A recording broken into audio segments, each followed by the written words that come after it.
안녕하세요. SK텔레콤 엄주관이라고 합니다. 어제 오후 4시에 연락받고 내용을 준비한 거라서 지금 제가 하고 있는 일에 대한 내용을 준비를 했거든요. 그래서 아까 안승기 님이 발표한 내용은 전반적인 내용 훑는 것이라고 보면 제가 오늘 발표드린 내용은 되게 한정적인 내용이기 때문에 어떤 분들한테는 굉장히 재미없고 관심 없는 분야일 수도 있습니다. 특히 또 제가 지금 EKS 쪽으로 AWS 쪽 환경을 위주로 준비를 했기 때문에 또 AWS에 대한 이해가 없다면 또다시 재미가 없는 내용이 될 수 있는데 그냥 이런 게 있다라고 그냥 들어보시면 좋을 것 같습니다. 그래서 제가 발표한 준비가 이제 클러스터 API로 쿠버네티스 클러스터를 구축하기라는 내용인데 이건 작년에 제가 오픈 인프라 데이지에서도 비슷한 내용으로 발표를 했었거든요. 그래서 일부 자료는 여기서 갖고 온 것이 있고요. 그래서 결국은 클러스터 API가 무엇인가 이런 게 궁금한 분들이 많으실 것 같습니다. 그래서 아까 첫 번째 세션이랑 해서 비슷한 내용을 잠깐 언급을 해주셨는데 클러스터 API는 쿠버네티스 클러스터를 배포하고 관리하고 뭐 운영하는 데 있어서 그런 관리 자체를 쿠버네티스 위에서 쿠버네티스 야물로 관리하자는 게 이제 프로젝트의 목표고요. 그래서 여기 보시면 이제 거북이 위에 또 거북이가 있고 이런 식으로 쿠버네티스 위에 쿠버네티스가 있다는 그런 것들을 이제 재기적으로 나타내기 위해서 이런 로고를 사용하고 있습니다. 그래서 앞서 잠깐 계속 나왔던 커스텀 리소스 혹은 오퍼레이터 패턴을 사용해서 내용을 진행하고 있는데 그래서 우리가 어플리케이션을 배포할 때 아까 승기님이 말씀하신 것처럼 디플로이먼트나 서비스라는 개념을 사용하듯이 쿠버네티스를 클러스터, 컨트롤 플레인, 머신 디플로이먼트 같은 형태의 야무를 정의를 해서 이제 클러스터를 배포하고 컨트롤러 해당되는 리소스를 바라보고 실제 인프라 자원을 배포한다든가 뭐 삭제한다든가 이런 작업들을 진행하고 있습니다. 그래서 결국은 매니지먼트 클러스터라고 해서 결국 이러한 CR들이 배포되는 클러스터, 그 CR들을 바라보고 아까 승기님이 잠깐 보여드렸는데 컨트롤러, 그러니까 뭐 리컨사일 루프를 돌면서 계속해서 지속적으로 사용자가 정의한 배포한 CR에 맞게 클러스터를 배포하고 클러스터 형상이 똑같이 뭐 워커노드 형상 이런 것들이 계속해서 지속적으로 유지될 수 있도록 하는 컨트롤러들이 매니지먼트 클러스터고요. 그럼 그 매니지먼트 클러스터 안에 있는 CR에 의해서 컨트롤러가 실제로 이제 배포가 구성을 하는 물리적으로 구성하는 클러스터를 이제 워크로드 클러스터라고 해서 이제 용어를 짓고 있습니다. 그리고 뒤에 잠깐 이제 아키텍처 컨셉에 대해서 좀 더 설명드리겠지만 이 클러스터 API는 각각의 요소별로 이제 프로바이더라는 개념을 통해서 이제 여러 환경에 대응될 수 있는 개념 구현이 존재하게 되는데요. 그래서 똑같은 상위 수준의 추상화이지만 세부적으로는 이제 인프라 프로바이더를 다른 걸 쓸 수 있어서 AWS나 애저, 구글, VM웨어 같은 퍼블릭 클라우드 외에 VM웨어나 오픈스택, 큐버트 혹은 베어메탈 환경까지도 모두 동일한 형태의 API를 가지고 배포할 수 있도록 하는 것이 목표가 되겠습니다. 클러스터 API를 통해서 얻을 수 있는 점이 무엇인지 한다 본다면 결국은 우리가 쿠버네티스 쓰면서 하는 것들이 이제 결국 선언적으로 정의를 하고 관리할 수 있다는 장점이 있을 수 있는데요. 그래서 아까 첫 번째 시에서 말씀드린 것처럼 나온 얘기처럼 기덥스를 통해서 관리할 수가 있고요. 그러니까 뭐 단순히 이력 관리 혹은 리뷰나 절차, 배포 절차 같은 것도 일반적인 코드 배포와 같이 똑같은 형식 절차를 따를 수가 있고요. 또 컨트롤러에서 지속적으로 관리되기 때문에 뭐 배포 시점에 따라 사용자가 임의로 변경한 지점에 대해서 나중에 다시 배포 시작할 때 충돌이 발생한다거나 이런 작업이 굉장히 없어지는 장점이 있습니다. 또한 말씀드린 것처럼 멀티 클라우드 환경 여기서 똑같이 일관된 방식으로 단순히 쿠버네티스 클러스터뿐만 아니라 이 쿠버네티스 클러스터가 필요로 하는 네트워크나 VM, LB 등의 인프라를 포함해서 모든 것들을 이제 클러스터 API로 관리하고 사용할 수 있기 때문에 굉장한 장점을 얻을 수가 있습니다. 하지만 이게 또 다 좋다는 건 아니죠. 결국은 상위 수준에서는 똑같은 일관된 API를 추상화했지만 아까 말씀드린 것처럼 인프라 프로바이더가 굉장히 여러 개 많습니다. 그리고 사용해 보시면 아시겠지만 AWS나 애저, GCP도 퍼블릭 클라우드고 개념적으로 매우 유사할 수 있지만 또 세부적으로 가면 또 다른 부분이 굉장히 많기 때문에 그런 것들을 알아야지 실제로 해당되는 인프라 환경에서 클러스터를 배포하거나 사용할 수가 있고요. 또 말씀드린 것처럼 이 대표적인 여러 인프라 프로바이더 외에 굉장히 많은 수의 프로바이더들이 존재하는데 실제로 이게 완성도에도 굉장히 차이가 있고요. 그렇기 때문에 단순히 모든 것이 다 제공되고 있다, 편안하다 이렇게 볼 수는 없는 부분이 있어서 굉장히 잘 사용하신 것이 중요하다고 말씀드릴 수 있습니다. 그래서 이거는 이제 클러스터 API 홈페이지에 있는 내용의 일단 컨셉이 되겠는데요. 말씀드린 것처럼 클러스터는 그 이 매니지먼트 클러스터 안에 실제로 이제 그 컨트롤러들이 동작하는 실제 동작하는 컨트롤러가 있고요. 그 외에 이제 프로바이더가 여기 뭐 부트스트랩 있고 인프라스트럭처가 있고 컨트롤 플레인인데 말 그대로 부트스트랩은 그 우리가 쿠버네티스 안에서 부트스트랩이 한다라고 하면 해당되는 그러니까 빈 노드 VM 혹은 뭐 물리 노드를 이제 쿠버네티스 노드로 만들어지는 것들이 보통 부트스트랩이라고 표현을 하는데 그리고 그거를 이제 요즘 보통 이제 실제 뭐 외부적인 툴은 어떤 걸 쓰든 결국 내부적인 툴 가장 마지막 원초적인 툴은 이 큐브에이딤을 많이 사용하게 됩니다. 그래서 이 보통 큐브스트랩 프로바이더는 큐브에이딤을 사용한 형태를 얘기를 하고요. 그럼 이건 사실 물리적인 환경과 결국 그 정석적인 아니기 때문에 물리적인 환경, 인프라 환경에 대해서는 인프라 프로바이더 별도로 존재하게 되고요. 이 인프라 프로바이더는 말씀드린 것처럼 뭐 이런 일반적인 베어메탈 환경이라든가 여러 퍼블릭 환경 혹은 여러 프라이빗 솔루션 환경에서 대응될 수 있도록 구성이 되어 있습니다. 그리고 실제 컨트롤 플레인도 이제 최근에는 이제 뭐 여러 퍼블릭 클라우드 업체에서 이제 매니지드 서비스라고 하는 것들이 제공되고 있는데 실제 이제 매니지드라는 게 전체 클러스터 자체를 매니지드를 한다기보다는 이제 일종의 컨트롤 플레인에 대한 매니지드가 되겠습니다. 그래서 이제 컨트롤 플레인이 매니지드냐 혹은 내가 직접 해당되는 VM을 관리하면서 컨트롤 플레인 그러니까 뭐 API 서버가 돌고 SCD가 도는 노드를 관리하겠느냐 이런 거에 대한 정의를 따로따로 구분지어서 관리할 수 있는 특징이 있습니다. 해당 내용들은 이제 실제로 그 클러스터 API CR이 되겠는데 뭐 클러스터, 컨트롤 플레인, 머신 디플로이먼트 이것들이 보통 우리가 생각하는 뭐 파드나 디플로이먼트 같은 똑같은 개념의 리소스라고 보시면 되겠습니다. 그래서 말씀드린 것처럼 이제 클러스터 API의 컨셉도 뭐 일반적인 쿠버네티스에 배포하는 그 리소스와 굉장히 유사하다고 보면 됩니다. 그래서 쿠버네티스는 이제 실제 가장 원초적인 그 배포 단위인 파드가 있지만 실제 우리가 파드를 프로덕션 환경에 직접 사용하는 경우는 거의가 없죠. 대부분 디플로이먼트를 통해서 이제 리플리카 셋을 통해서 이제 파드가 사용되게 되는데 클러스터 API도 기본적으로 그 해당되는 노드를 직접 관리한 클러스터 API 직접 관리한다고 한다면 머신 디플로이먼트라는 개념을 통해서 머신셋과 머신이라는 개념이 대응되게 되고요. 그래서 머신 디플로이먼트에서 동일한 스펙의 노드들을 이제 관리할 수가 있고 실제 이제 이 머신이 어떤 뭐 물리 환경 혹은 물리 환경의 서버 혹은 어떤 퍼블릭 클라우드의 VM과 1대1로 대응된다고 보시면 될 것 같습니다. 그 외에 이제 이 클러스터 컨트롤 플레이는 이제 클러스터 API의 고유한 이제 리소스가 되겠고요. 그래서 이게 결국은 그 이제 가장 인프라의 추상적인 레벨의 자원이 있고 그 추상적인 자원이 실제 이제 특정 인프라나 뭐 어떤 프로바이더에 연결되는 형태로 이제 계속해서 레퍼런스가 요즘성이 관리되고 있는데 뭐 하나 이제 멀티 인프라 프로바이더가 지원된다고 했는데 그런 것들이 어떻게 되는지 잠깐 간략하게 살펴본다 그러면 실제 세상의 예층에 있는 이 클러스터라고 하는 그 리소스가 있고요. 이 클러스터의 리소스의 스펙에 인프라스트럭처 레퍼런스라고 하는 필드가 있습니다. 그래서 이 필드에는 실제 이 API의 여러 카인드들, 그러니까 여기서 보면 이제 AWS 클러스터 이름은 똑같이 AWS 환경에 대응되는 클러스터 리소스가 되고요. 그래서 여기는 GCP 그리고 실제로 그러면 이 해당되는 스펙의 내용들은 각각의 인프라 프로바이더별로 다 다르게 나타납니다. 왜냐하면 실제로 각각의 프로바이더별로 네트워크를 나타내는 형식이나 관리 방법 이런 것들이 다르기 때문에 실제 해당되는 스펙들은 이제 각각의 인프라 프로바이더 다 내용을 살펴봐야 되는 것이 이제 특징이 되겠지만 이런 식으로 그 가장 추상화된 개념 밑에 실제 어떤 프로바이더나 실제 그 좀 더 물리적인 환경에 대응되는 형태의 리소스들이 이제 1대1로 대응된다고 보시면 될 것 같습니다. 그래서 이제는 간략하게 클러스터 API가 무엇인지 어떤 형태를 가지게 되는지 이제 말씀을 드렸고요. 이제 주로 말씀드릴 내용은 이제 클러스터 프로바이더 AWS. 이제 여기서는 이제 이 앞자를 그 다 따서 카파라고 이제 얘기를 하고 있는데 이것도 사실은 여러 가지 구성을 지원할 수가 있습니다. 그래서 그 중에서 이제 EKS와 멀티 테넌시를 고려해서 구축하는 방법에 대해서 이제 알아보도록 하겠습니다. 여기 이제 그림 보면 이거 그 네이버 부동산 블로그에 있는 내용을 갖고 오는 건데요.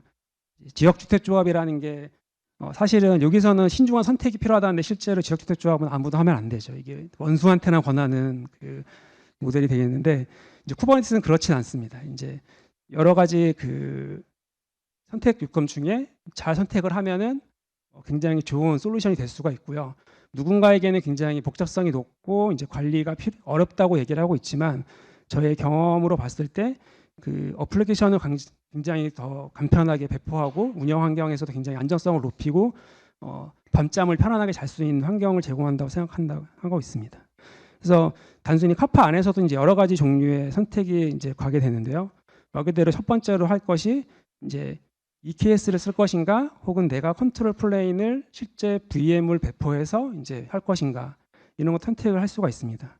결국 이런 것들은 이제 실제 관리 용이성, 결국은 이제 사람이 적고 어쨌든 매니지드 섭 컨트롤 플레인을 사용하게 되면 어쨌든 AWS가 뭔가 해줄 것 같으니까 이제 여러 가지 편리한 면도 있고요. EKS를 쓸 수도 있고요.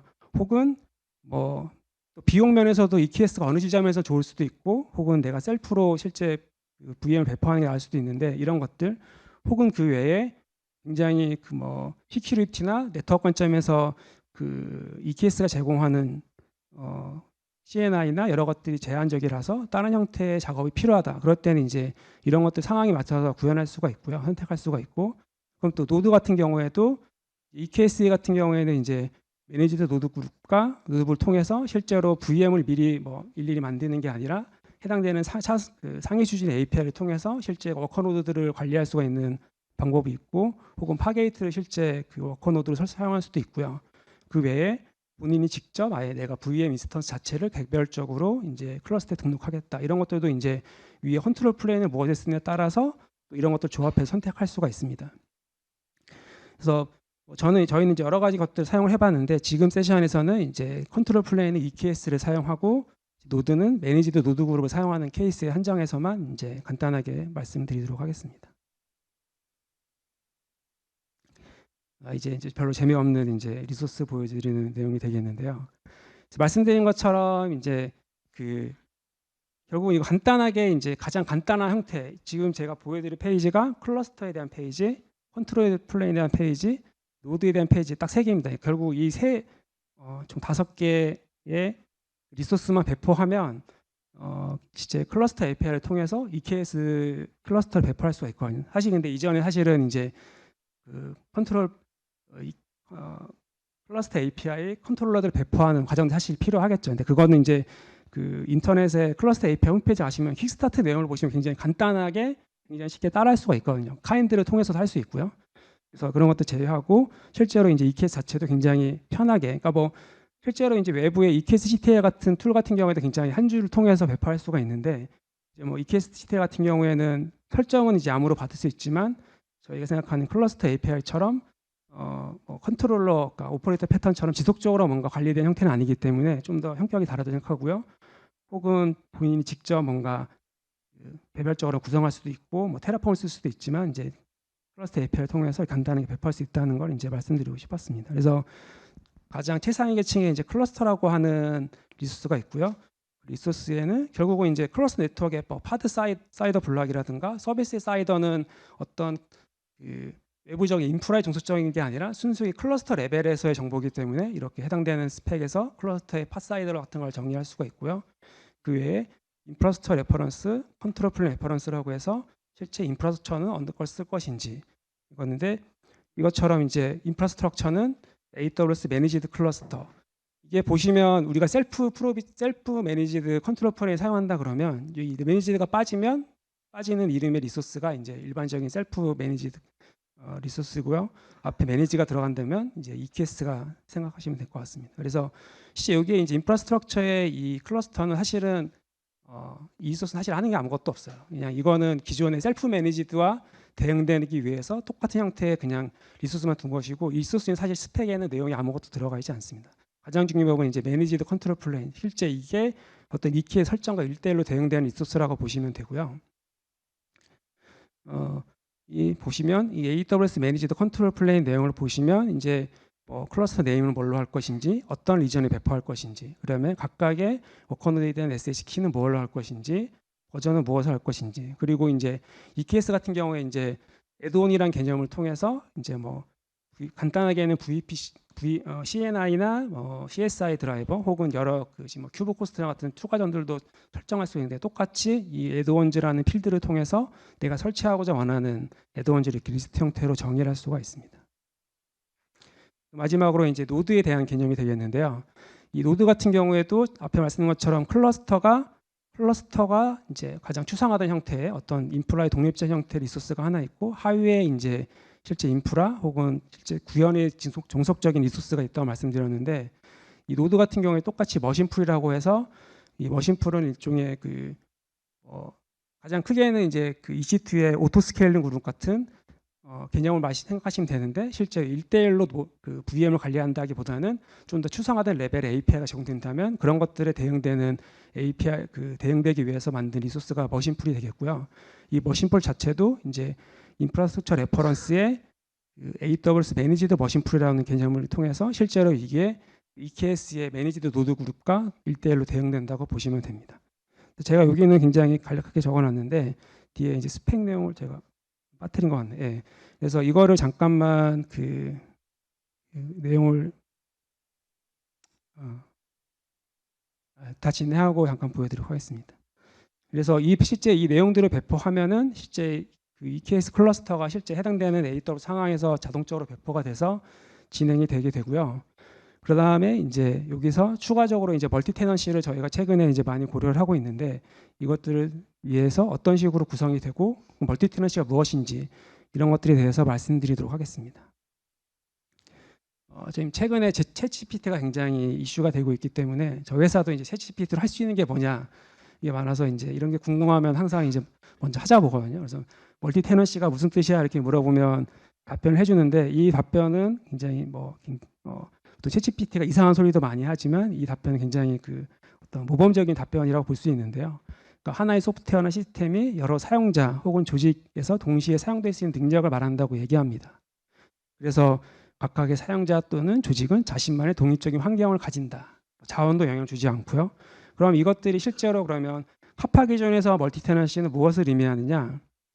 결국은 이 그림에서처럼 실제 그 컨트롤러가 도는 그 매니지먼트 클러스터는 어카운트 제로에서 실제 사용이 되고 있고요. 근데 실제 구성하고자 하는 클러스터들, 사용자가 쓰는 워크로드 클러스터는 또 다른 계정, 어카운트 1, 어카운트 2, 어카운트 3의 계정에서 실제로 리소스가 생성되는 걸 얘기를 합니다. 그래서 이런 것들이 어떤 시나리오가 생길 수 있냐 보면, 회사 특징에 따라서 조직별로 다른 AWS 계정을 사용하고 있고, 어떤 IT를 운영하는 그 부서의 계정에서 또 다른 부서 계정으로 클러스터를 만든다거나, 혹은 개발이나 운영별로 다른 AWS 계정을 사용하는데 그럴 때 그 클러스터를 배포하거나, 혹은 이제 저희가 준비하고 있는 내용 중에 하나인데 쿠버네티스 애저 서비스를 제공하고자 할 때 실제로 고객의 저희 리소스 그 계정 리소스를 바로 드리는 게 아니라 고객이 가지고 있는 계정의 리소스를 사용해서 배포를 할 수 있기 때문에 이런 상황에서 이제 이런 멀티 테넌시가 필요하게 됩니다. 그래서 이것도 이제 클러스터 API 카파에서는 이제 그 해당되는 내용이 이제 그 인프라 클러스터 자원의 스펙, 그러니까 이 매니지드 컨트롤 플레인 혹은 다른 AWS 클러스터라고 하는 자원의 스펙 내용에서 이 아이덴티티 레퍼런스하고는 필드가 있습니다. 그래서 이 필드에서 참조하고 있는 그 내용을 보고 실제 다른 계정 정보를 어떻게 얻어서 사용할 수가 있는데요. 근데 그 방식도 이제 두 가지가 존재하게 됩니다. 첫 번째는 이제 그 이름처럼 이제 스태틱하게 사용되는 방법인데요. 보통 우리가 AWS를 사용해서 CLI나 혹은 어플리케이션 사용할 때 가장 간단하게 사용하는 방법이 이제 크레덴셜, 이제 거기서 액세스 키나 시크릿 액세스 키를 받아가지고 이제 그걸 환경 말수를 설정하든 이런 것들 설정을 해서 사용하는 방법이 있을 수 있고요. 그래서 이 스태틱 아이덴티티 역시 이제 그냥 그 해당되는 크레덴셜을 쿠버네티스 시크릿으로 이제 만들어 놓고 그냥 이를 참조하도록 하는 방법이 있습니다. 두 번째는 이제 클러스터 롤 아이덴티티라고 해서 이제 AWS의 이제 서로 다른 계정에서 서로 다른 계정끼리 다른 계정의 롤을 내가 대신 위임해서 사용하는 방법을 이제 어심 롤이라고 하는데, 이거를 실제 이제 클러스터 카파 차원에서 사용을 해서 이제 수행하는 것이 되겠습니다. 그래서 이 두 가지 방법이 있는데, 이제 편의성이나 보안 측면에서 저희 생각에 이제 AWS 클러스터 롤 아이덴티티가 당연히 유리하다고 생각하고요. 예를 들어서 이제 사용자가 여기서 화면에서 보시면 어카운트 1 사용자가 이제 크레덴셜을 제공을 했는데 그 크레덴셜이 뭐 완료 기간이 있는 크레덴셜이었다 그러면 이제 어느 순간 그 만료 기간이 지나게 되면 결국은 클러스터 자체는 구축이 되었지만 그 특정 시점 이후부터는 해당되는 클러스터에 대한 관리가 이제 이루어질 수가 없죠. 왜냐하면 어카운트 제로에 있는 매니지먼트 클러스터에 해당되는 계정 정보로 접근할 수가 없으니까요. 그래서 그런 경우에 그럼 고객 뭐 혹은 다른 사람한테 키가 만료된 것 같으니까 다시 주세요. 뭐 이런 식으로 또 커뮤니케이션이 필요하고 그런 과정에서 또 시간도 딜레이되고 이슈가 발생할 가능성도 있고요. 또 다른 이슈로 뭐 매니지먼트 클러스터가 악의적인 뭐 내부 혹은 외부 사용자한테 접근이 가능할 수도 있겠죠. 그런 경우에 이제 여기 시크릿으로 이미 해당되는 외부 사용자의 계정, 그러니까 우리 정보가 털리는 거야 이제 이해할 수가 있지만 우리의 다른 사람들의 계정 정보가 또 털릴 수가 있기 때문에 이런 것들 상황에서 지켜본다면 결국 이제 실제 매니지먼트 클러스터의 그 워크로드 클러스터의 계정 정보가 전혀 남아있지 않게 되는 이제 AWS 클러스터 롤 아이덴티티가 훨씬 유리하다는 걸 알 수가 있습니다. 그래서 이제 좀 더 재미없는 내용이 되겠는데요.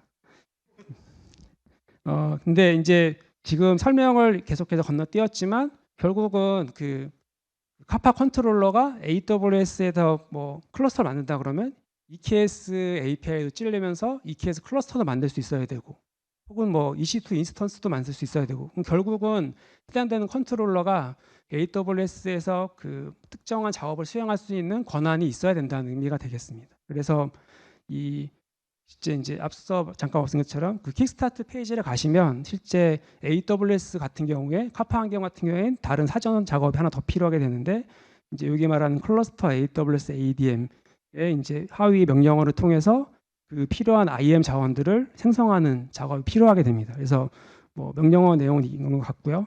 실제 이제 생성되는 것들은 뭐 롤과 인스턴스 프로파일 폴리시가 되겠는데 이제 뭐 실제로 이제 롤은 그러니까 해당 하위에 있는 그 폴리시를 이제 어태치에 사용하는 경우고요. 그래서 롤 같은 경우를 보면 이제 컨트롤러스라고 해서 실제 이제 해당되는 카파 컨트롤러가 해당되는 결국 작업을 수행할 때 필요한 해서 사용하게 된 롤이 되겠고요.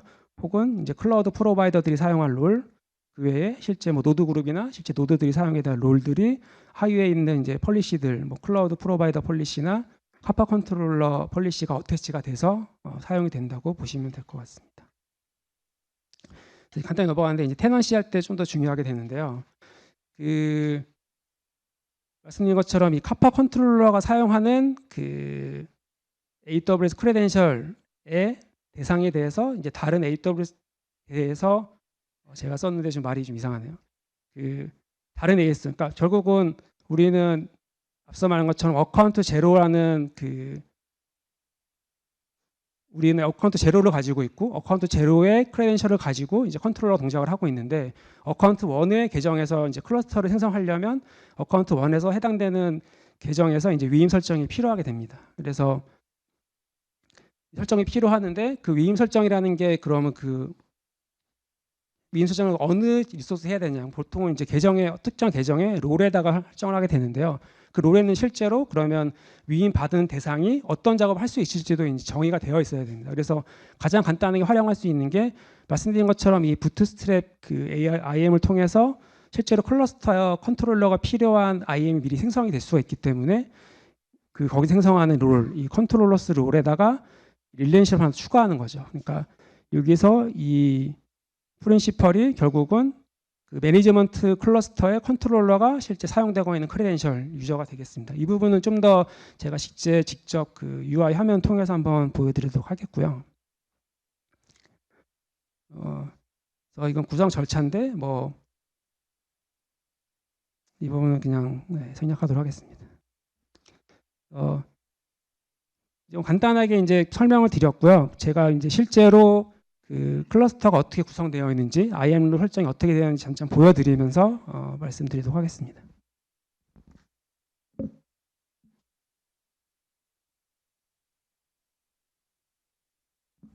이거는 이제 실제 그 강연 시간에 데모를 하기에는 이제 리스크도 있으니까 일단 제가 한 3시간 전쯤에 미리 배포를 한 상태고요. 그래서 일단 해당되는 내용을 잠깐 보시면 제가 배포한 그 클러스터의 아물이 되겠습니다. 그래서 아까 설명드린 것처럼 최상위 층에 클러스터의 아물이 있고 클러스터의 아물의 인프라스트럭처와 컨트롤 플레인의 레퍼런스에 실제 매니지먼트 클러스터와 그 컨트롤 플레인 리소스가 이제 정의가 되어 있고요. 그 외에 워커 노드를 위해서 머신풀과 매니지드 머신풀 리소스가 정의가 되어 있습니다. 그래서 이 실제 이 아물이 지금 배포되어 있는 이 아물과 동일한 형태이고요. 그래서 뭐 디프로 떠봐도 동일하고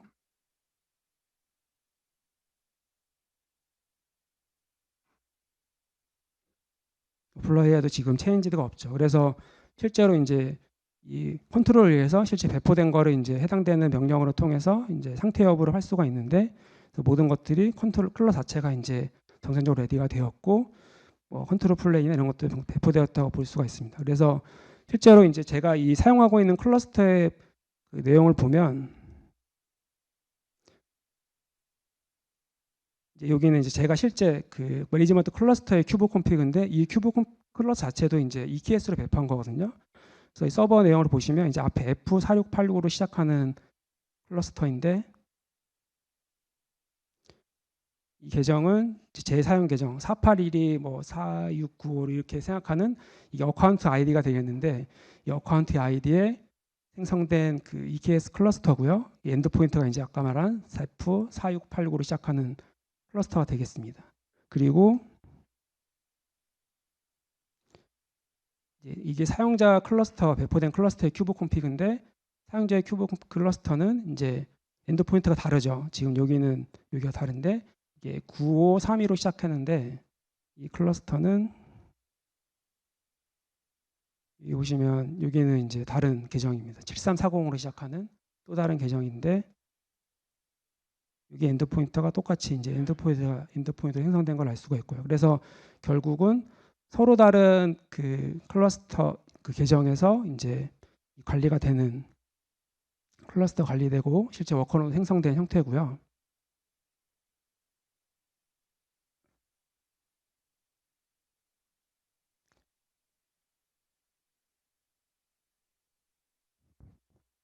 뭐 클러스 접근할 때도 이제 이것도 상당히 좀 그러니까 IAM 관련해서 이해하신 분 이해한다면 좀 더 간단히 이해가 되는데 실제로 그 저희가 이 기본적으로 클러스터 API에 제공하는 그 인증 방법은 그 큐브 콘피그 그러니까 AWS IAM 어텐티케이터를 이용해서 이제 인증을 하게 되는데 결국은 이 인증돼서 나오는 토큰 값이 그 우리가 클러스터를 만들 때 이 해당되는 이 클러스터 롤을 통해서 만들었기 때문에 항상 해당되는 롤을 가지고 접근을 사용할 수 있어야 됩니다. 그래서 뭐 예를 든다 그러면 뭐 이렇게 그 특정 그러니까 실제 클러스 생성된 클러스터의 크레덴셜을 이용해서 AWS EKS 명령을 통해서 큐브 콘피그를 얻어도 실제로 접근을 하게 되면은 네가 인증을 그 권한이 없다라고 나오거든요. 그래서 이런 경우에도 실제로 이제 이 크레덴셜 설정이 필요하다고 말씀드릴 수 있고요. 아니면 실제 그 클러스터 앱에 자동으로 시크릿으로 해당되는 큐브 콘피그를 제공해 주는데 큐브 콘피그의 이제 이 유저 부분을 아래처럼 이제 여기는 이제 클러스터 네임에 제가 이미 썼지만 본인 사용에 맞게 정의를 해주면은 별도로 뭐 큐브 콘피그를 따로 만들든 할 필요 없이 바로 사용할 수 있습니다. 그리고 이제 클러스터 상태 요약은 뭐 이런 명령을 통해서 할 수 있고요. 그다음에 자원 정리할 때 가장 중요한 부분은 보통 이제 아까 야물을 그대로 배포했으니까 뭐 딜리트 F 야물에서 바로 삭제를 할 수 있겠죠. 근데 그렇게 되면 정상적인 삭제가 이루어지지 않습니다. 왜냐하면 말씀드린 것처럼 클러스터에서는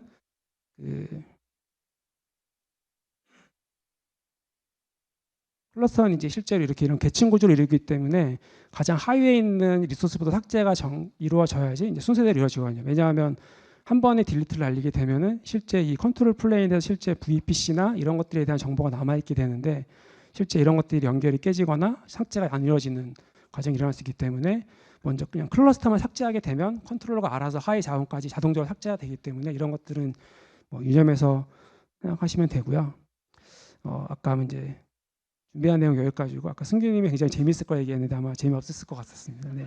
굉장히 디테일한 내용이라서 네, 디테일한 내용이라서 뭐 혹시나 이런 클러스터 타입의 기술에 대해 관심이 많으신 분들이 있다면 뭐 저희가 그 실제 저희 GitHub 저희가 팀에서 개발한 거 다 GitHub으로 공개가 되어 있거든요. 그래서 GitHub 안에 있는 내용들 혹은 그 지금 아마 이 발표 자료도 공유가 될 테니까 작년에 제가 발표한 내용에서도 해당되는 저희가 어떤 GitHub 소스를 사용하고 있고 이런 것들 내용이 다 나와 있기 때문에 필요한 부분들을 내용 참고하셔서 업무나 일을 진행하시는 데 도움이 됐으면 좋겠습니다. 네, 감사합니다. 주관님 감사합니다. 저희 책이 한 권 마지막으로 남아 있는데 질문 한번 받아볼까요? 정면에서 제 눈에 딱 띄어가지고 예, 드리겠습니다. 네, 그 소중한 발표 잘 들었고요. 그 궁금한 게 그 어카운트 제로에 있는 클러스터가 죽었을 경우 1, 2, 3의 영향도가 어떻게 되고 어카운트 제로에 있는 거에 대한 장애에 대한 고민은 혹시 어떻게 이루어지는지가 궁금합니다. 네, 굉장히 중요한 질문이신데요. 그러니까 일단은 어카운트 제로의 컨트롤 플레이, 컨트롤러가 망가지는 경우, 그러니까 동작을 아예 안 하는 경우에 실제로 이 생성되어 있는 클러스터에 대한 영향은 사실 없어요. 왜냐하면 추가적인 작업이 이루어지지 않는 거기 때문에 그 다른 어카운트 1, 2, 3에 있는 클러스터에 대한 영향이 없다고 보시면 될 것 같고요. 그럼 실제 어카운트 제로가 있는 실제 클러스터 어떻게 관리할 거냐? 근데 이거는 사실은 정답은 없는 거죠. 그러니까 아까 승기님 얘기한 것처럼 실제로 배포할 때 어떻게 안정성을 가지는 것처럼 실제로 결국은 이제 저희도 이제 이 부분은 EKS를 쓰면서 실제로 대응을 하려고 하고는 있는데 결국은 리소스를 얼마나 잘 분배할 것인지 혹은 그러니까 그래도 어쩔 수 없는 경우는 상정을 해야겠죠. 이게 그러니까 AWS가 모든 걸 보장해 주진 않잖아요. 알고시피. 그래서 그런 것들의 준비는 필요한데 일단은 그러니까 리소스를 많이 두고 이런 것들 개념에 그러니까 결국은 리전이 무너진다거나 이런 것들은 어쨌든 저희가 대응할 수 있는 방법이 없는 거기 때문에 그런 것들은 사실은 포기해야 될 부분은 사실 있는 거고요. 그 외의 부분에서는 결국 리소스를 얼마나 잘 둘 것인가. 그다음에 저희가 그 모니터링 파이프라인도 저희 기술 안에서 사용을 하고 있는데 그런 것들 어떻게 잘 사용하면서 알람이라든가 그런 것들 어떻게 사용할 것인가에 대한 고민을 계속 하고 있는 상태입니다. 감사합니다. 네, 그래도 질문이 좀 받아보겠습니다. 아까 여기가 먼저 했던 것 같아서. 네. 그 혹시 베어메탈에서 그 아이덴티티 레퍼런스 그 부분은 어떤 방식으로 설정을 하나요? 베어메탈을 그러니까 여기 지금 설명했는데 실제 여기는 순수하게 AWS 환경에서에 대한 내용이 되어 있고요.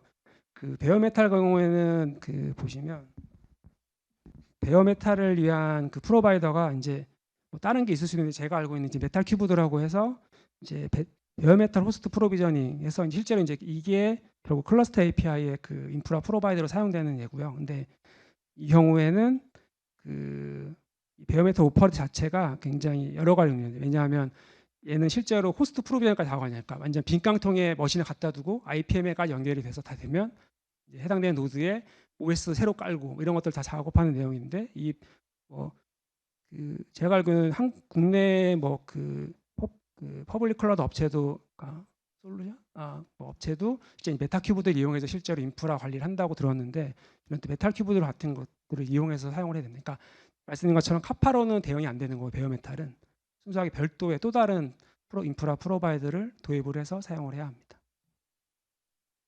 그리고 제가 들으면서 느낀 건 제가 경험해보지 못했던 기술이라 저는 이제 테라폼이나 AWS에서는 테라폼을 사용을 하고 베어메탈에서는 엔서블을 사용하고 이런 식으로 이제 클러스터를 구축하는 방식을 써봤는데 그럼 혹시 이 클러스터 API를 써보시면서 테라폼이나 엔서블 대비해서 좀 좋다고 느끼신 점이나 아니면 안 좋다고 느끼셨던 점 같은 게 있을까요? 그러니까 이게 작년에 발표한 내용이 그런 내용인데요.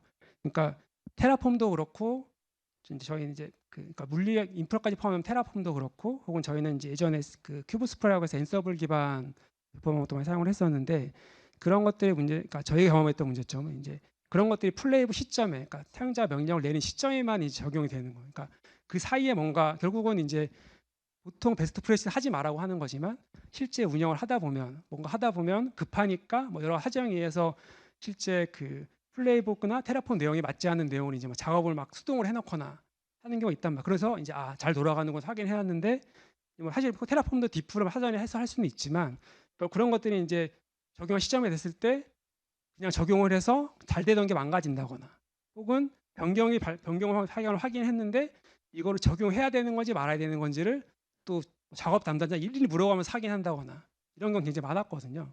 근데 이제 저희는 클러스터 API를 사용해서 거치고 컨트롤러가 계속해서 루프를 통해서 확인하다 보니까 그런 것들이 없어지는 거죠. 그러니까 그 사용자가 뭐 임의로 설정을 했다 하더라도 그것이 원복되는 경우도 사실 있고요. 그건 이제 누군가한테는 그게 불편함이 될 수도 있지만 장기적인 관점에서나 운영 안정성 관점에서는 저희는 이게 굉장히 좋다고 생각을 하고 있습니다.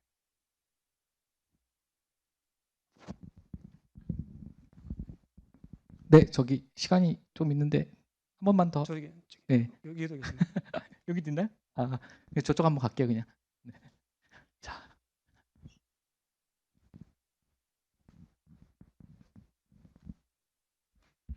네, 질문하겠습니다. 좀 질문이 많은데요. 어, 그 클러스터 AWS ADM을 이용을 하면 이게 결국에는 그 클라우드 포메이션을 이용해서 각 계정별로 롤을 다 일괄적으로 세팅하는 것 같은데 그게 맞나요? 네, 맞습니다. 그래서 뭐 잠깐 여기서 보여드리면 스택 이름이 이제 클러스터 API 프로바이더 AWS 이렇게 해서 제 필요한 리소스들이 이제 여기 이렇게 볼하는 형태입니다. 그러면 아까 설명해 주신 거에서 봤을 때 그 매니저 클러스터의 권한? 그걸 가지고 모든 클러스터에 다 접근을 하는 형태인 거죠. 그 개별 그 하위 클러스터들을 직접 붙을 수는 없는 형태인 그러니까 제가 걸까요? 중간에 내용을 좀 건너뛰는 부분이 있을 수도 있는데 실제로 이제 아까 말해본 것처럼 이제 아까는 매니저 클러스터 쪽 그 포메이션 쪽이었고요. 이 부분은 이제 실제 사용자 아까 말한 이제 매니지먼트 클러스터나 워크로드 클러스 생성되는 계정 정보가 되겠는데 여기에 IAM 쪽을 보시면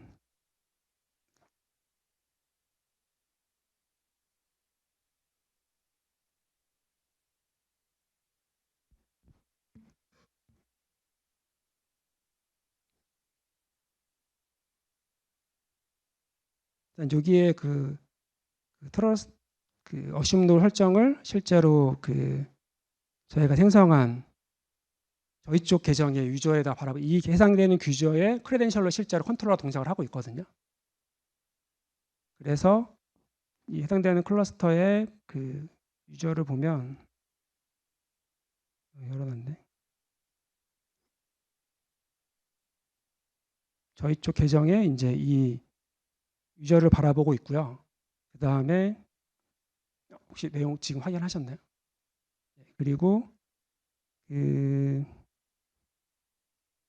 이 클러스터 롤 아이덴티티라고 해서 이제 사용자별로, 그러니까 여기 보면 이제 여기 ARN이 실제 아까 고객의 생성한 고객 계정에서 생성한 그 롤의 그 IM이 되겠습니다. 그래서 이걸 가리키게 돼서 실제로 이제 해당되는 그 컨트롤러는 이 계정의 롤을 그 위임받아 가지고 사용을 하게 되는 거죠. 그러니까 실제로 그 컨트롤러의 계정의 크레덴셜은 저희 쪽 계정이지만 실제 위임받는 대상이 이쪽이기 때문에 이제 결국은 직접적으로 고객의 크레덴 사용하진 않지만 이 롤을 대신해서 사용한다고 생각하시면 될 것 같습니다. 그러면 클라이언트 클러스터 내부에 있는 그 롤 바인딩 같은 경우는 어떻게 되나요?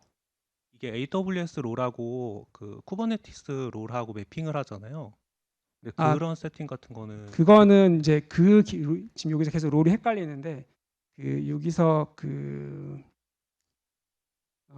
기본적으로 그 마스터 롤 자체는 그러니까 복잡한 부분이 많은데 이 마스터 롤 자체는 실제 이 그 해당되는 롤에 대한 그 롤에 대해서만 이 그러니까 실제 쿠버네티스 큐브 콘피그를 받아서 실제 어드민 큐브 콘피그를 사용할 수 있는 큐브 콘피그를 통해서 어드민 역할을 할 수 있는 거는 실제로 이 롤을 위임받은 애들만 할 수가 있거든요. 그래서 제가 말씀드린 것처럼 실제로 그 고객 계정에서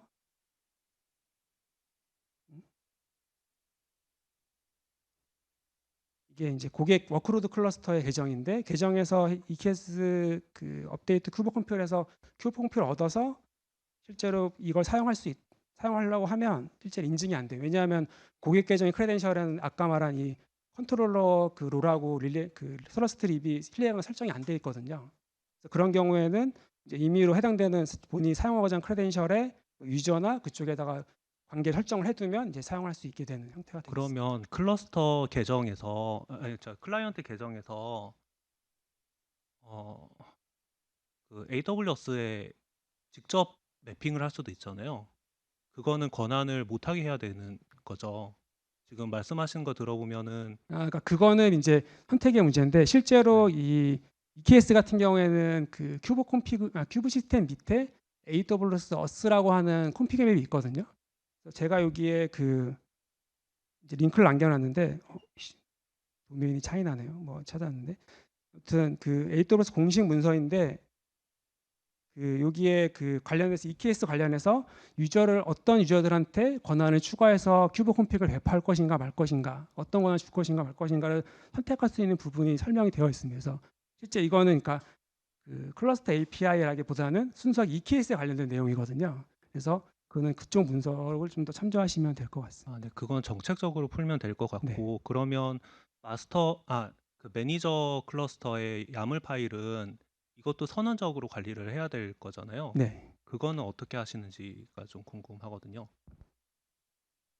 어떻게라는 게 그러니까 뭐 argcd를 예. 통해서 저희 같은 경우에 지금 그 아까 말한 그 링크의 동영상에 저희가 데카파드라고 해서 실제로 이제 그 아고 워크플로우하고 아고 CD를 조합해서 사용하는 방법을 사용하고 있거든요. 그래서 모든 걸 다 아고시 통해서 기덥스로 관리를 하고 있습니다.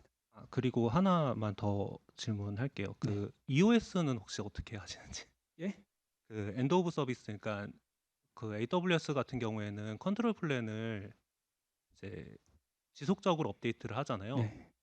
그게 저도 이제 그 회사 팀에서 운영을 이제 EKS로 하고 있는데 EOS가 상당한 그 좀 문제가 있어서 저는 멀티 클러스터를 만들어서 하거나 아니면 버전업 할 때 문제가 없을 경우에는 이제 그냥 버튼 눌러가지고 그 노드들을 업데이트하는 식 아니면 플러그인들을 업데이트하는 식 이렇게 하고 있는데 지금 같은 경우에는 클러스터를 여러 개를 쓰고 있잖아요.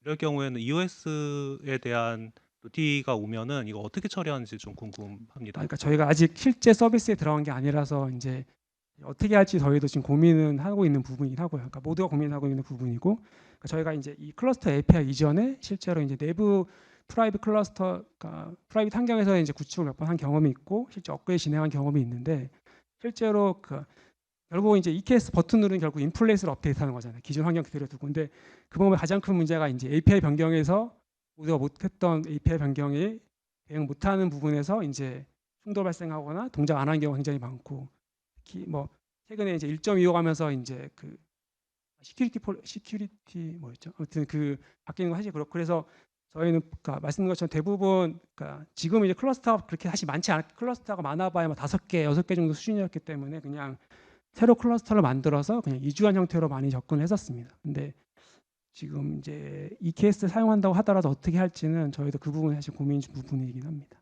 그 클러스터 API로 뭔가 그런 작업을 커버를 할 수 있는 상황은 아니라는 그러니까 클러스터 API도 사실은 이제 뭐 말씀이시죠? 컨트롤 플레인에 EKS 쓴다고 사실 EKS랑 컨트롤 플레인 동일하게 나가는 거고요.